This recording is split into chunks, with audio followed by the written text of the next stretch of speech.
બાળકો વ્યસન કેમ કરે છે સમજવા માટે બે કન્સેપ્ટ સમજવા જોઈએ. સૌથી પહેલું સોશિયલ પ્રૂફ. સોશિયલ પ્રૂફ એટલે જ્યારે કોઈ પણ વસ્તુને સામાજિક રીતે એટલું બધું અપનાવ્યું હોય અથવા તો એને એટલું બધું વેલિડેટ કરેલું હોય કે આપણને સાચું લાગવા માંડે. ફોર એક્ઝામ્પલ, કોઈક દુકાનની બહાર 5 લોકો ઊભા હશે તો દુકાનમાં સારી જ વસ્તુ મળતી હશે એવું આપણે માનવા માંડીશું, કારણ કે 5 લોકો એમને તો નહીં ઊભા હોય.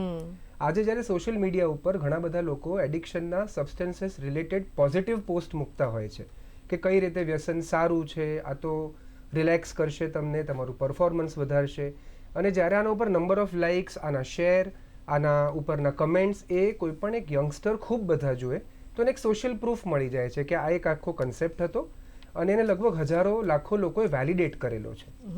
બીજું એ છે કે જુઠ્ઠું એટલી બધી વાર બોલો કે જુઠ્ઠું જ હવે સાચું લાગવા માંડે.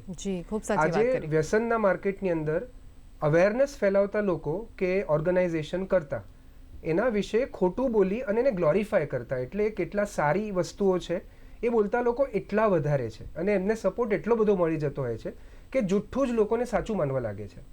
આજે બાળકો જ્યારે પોતાના સર્કલ્સમાં જાય ત્યારે જો એ સ્મોક નથી કરતા, સ્નોટ નથી કરતા એવું કહે તો એમને એમ લાગવા માંડે છે એમાં અનુકૂળ લાગીશું અને આવું કાંક બોલવું એના કારણે એમને ગ્રુપનો ભાગ નહીં બનાવવામાં આવે.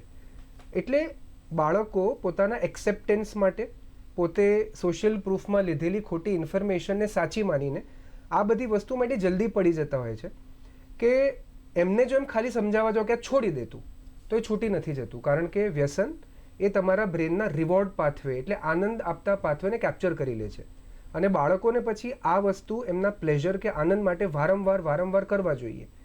પેરેન્ટ્સ જોડે આમ પણ રોજબરોજની વસ્તુ પર કચકચ ચાલતી હોય એટલે પેરેન્ટ્સ આવીને કે આ ફૂકું નુકસાનકારક છે લાગે, આ તો કહે, આ તો દરેક વસ્તુમાં ના જ પાડે છે, અમને મારી મજા અમને મજા કે આનંદમાં કે પડી જ ક્યાં છે મારી.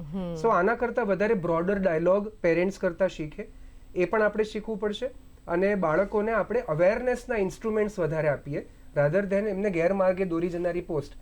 એ બહુ જ ઇમ્પોર્ટન્ટ છે. એટલે સોશિયલ મીડિયા, OTT પ્લેટફોર્મ્સના અલગ અલગ જાતના શોઝ આ બધાએ બાળકોમાં વ્યસનનું પ્રમાણ બહુ જ વધારી દીધું છે.